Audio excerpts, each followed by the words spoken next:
Hello world, Lisa Fredrickson, your friend and computer science professor here with another installment in Coding Bootcamp 101, what you need to know before spending 10 grand or more on a coding bootcamp.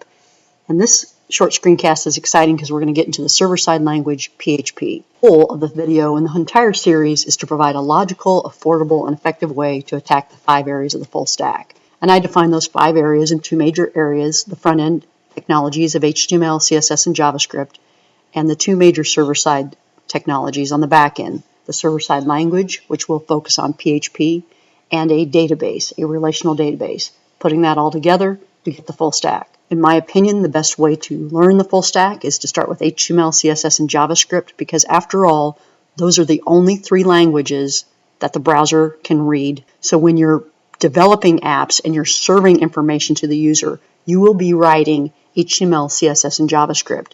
Your server-side language will be spitting out HTML, CSS, and JavaScript because that's what you're going to serve down to the user.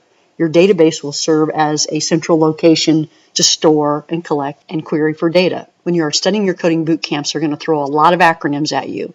And one thing that I think is essential for you to understand is that all coding boot camps will probably focus on one major server-side language. In this series, I'm going to focus on PHP. And why? Because it's the most popular back-end language for web apps. There are many others that can be used, however, and I've included them in this little table along with one of their most popular frameworks, as well as the common database that's used with that server-side language.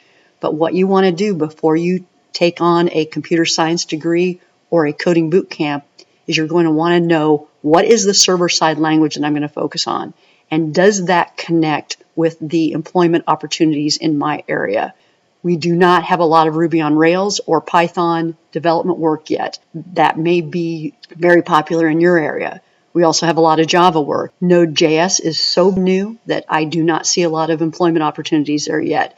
However, a lot of coding boot camps focus on Node.js because it's a library of JavaScript that works on the server side, so that's very exciting for our front-end developers because they already know the JavaScript syntax, and I don't see a lot of Python yet. But many coding boot camps seem to focus on Ruby on Rails and Node.js. So just be aware that when you shell out your money, that you're learning a server-side language that's going to lead to the most employment opportunities in your area. We've come to the point in time where we really need to nail down the concept of a front-end developer and front-end languages versus server-side languages and where they get processed. When you're working in a code editor such as Notepad++, you're writing HTML, CSS, and JavaScript, and those 3 technologies really are where a front-end developer focuses.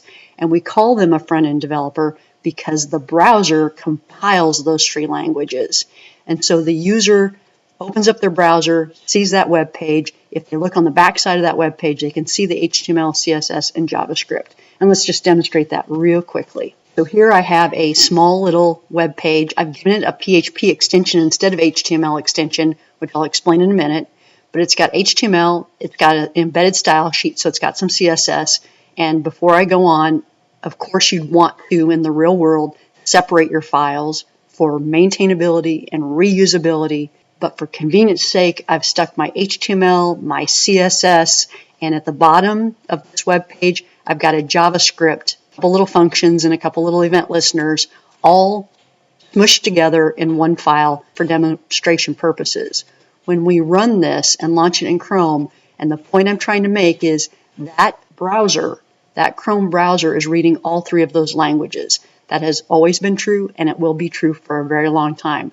And that's what gets served to the user. That's why I feel it's so important that you learn these 3 technologies solid before you go into the back-end technologies.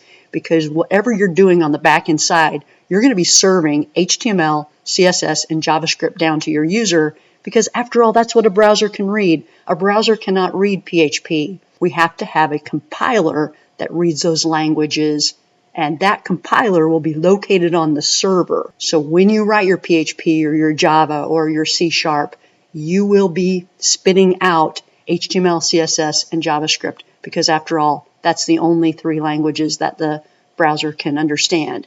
And I've got my HTML that made my table here. and my buttons. I've got my CSS that's done a little bit of styling, and here's where the JavaScript comes in. I wrote 2 little tiny functions to turn the text red or to turn the text blue.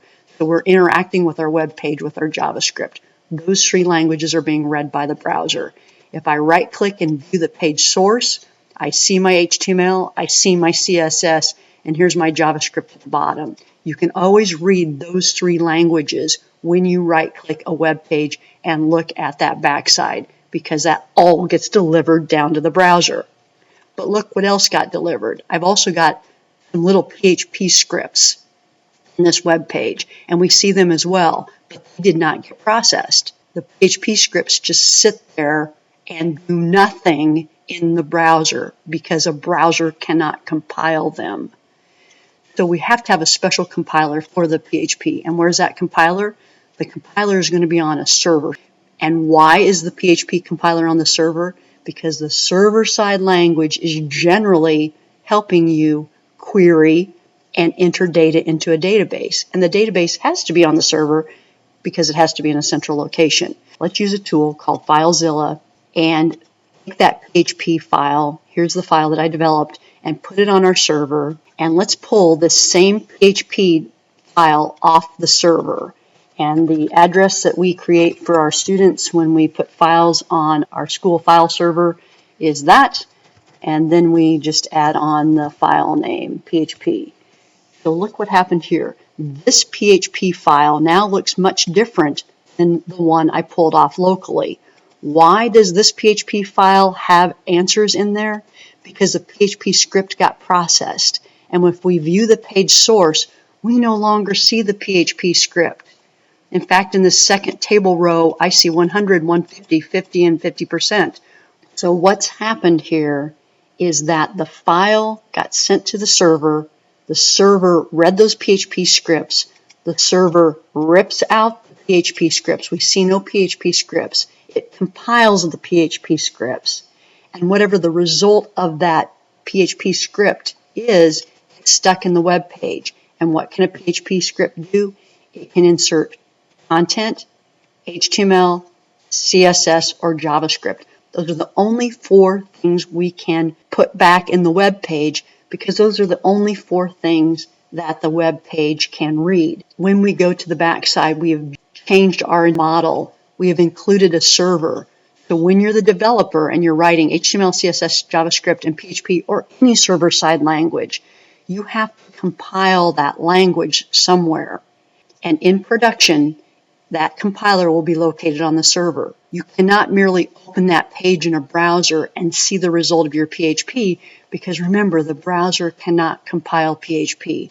And just to make this point one more time, I'm putting the source code of my single PHP 101.php file side by side as I look at that code locally versus when I look at that code that's been processed by the server.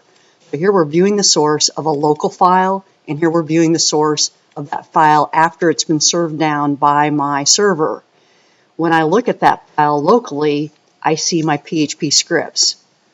So here I've got a little PHP script right after the opening body tag. I'm setting some variables, 1, 2, 3, and here I'm doing a little bit of math.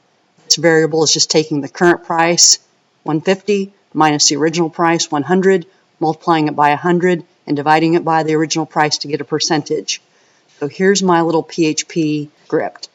In the second row of the table, I've got 4 little PHP scripts, one for each of these little table data cells, where I'm echoing out the original price, 100, the current price, 150, the difference in the price, which is current minus original, 150 minus 100, that's going to yield 50, and then the percentage that I'm calculating here. 100 to 150, that is a 50% increase.